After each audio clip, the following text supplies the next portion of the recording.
নমস্কার সকলকে, তোমাদের প্রিয় YouTube channel Tripura jobs info YouTube channel. তো বন্ধুরা, স্পেশাল এক্সিকিউটিভের জন্য কিন্তু একটা সুখবর এসেছে।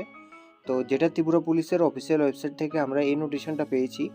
এই নোটিশনের মধ্যে বলা রয়েছে যে যারা যারা গত বছর এখানে স্পেশাল 2022-এ স্পেশাল এক্সিকিউটিভের জন্য অ্যাপ্লিকেশন করেছিলে, তোমাদের কিন্তু সেই অ্যাপ্লিকেশনটা যে কোনো ইস্যুর জন্য কিন্তু ঠিক আছে, এখানে বাতিল করে দেওয়া হয়েছে। তো তো এখানে কিন্তু তোমরা কিন্তু আবার অ্যাপ্লিকেশন করতে হবে। অ্যাপ্লিকেশন কিন্তু তোমাদের করতে হবে স্পেশাল এক্সিকিউটিভের জন্য। টোটাল পোস্ট এখানে দেখতে পাচ্ছ 6367টা টোটাল পোস্টে কিন্তু আবারও লোক নিয়োগ করা হবে। তো তোমাদের এখানে অফলাইনের মাধ্যমে কিন্তু অ্যাপ্লিকেশনটা করতে হবে।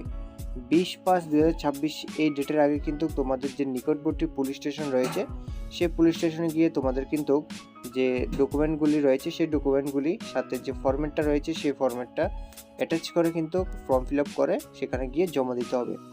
তো তোমাদের যে ফর্মটা সেই ফর্মটা কিন্তু তাদের অফিসিয়াল ওয়েবসাইটে পেয়ে যাবে। এখানে তোমরা যদি 18 বছর উপরে হয়ে থাকো এখানে কিন্তু অ্যাপ্লাই করতে পারবে। তো এখানে যারা যারা স্পেশাল এক্সিকিউটিভের জন্য অ্যাপ্লিকেশন করবে তোমরা তাড়াতাড়ি অ্যাপ্লিকেশন করে নাও, বেশি আর লেট করবে না।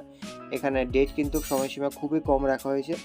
তো আজকের ভিডিও এতটুকুই ছিল। যদি ভিডিওটা ভালো লাগে থাকে চ্যানেলটাকে অবশ্যই সাবস্ক্রাইব করে পাশে থেকে বেল আইকনটা অন করে রাখবে পরবর্তী গভর্নমেন্ট বা প্রাইভেট জব ভিডিও সবার প্রথম পাওয়ার জন্য। আজকের ভিডিও এখানে শেষ হচ্ছে, দেখা হবে নেক্সট ভিডিওতে।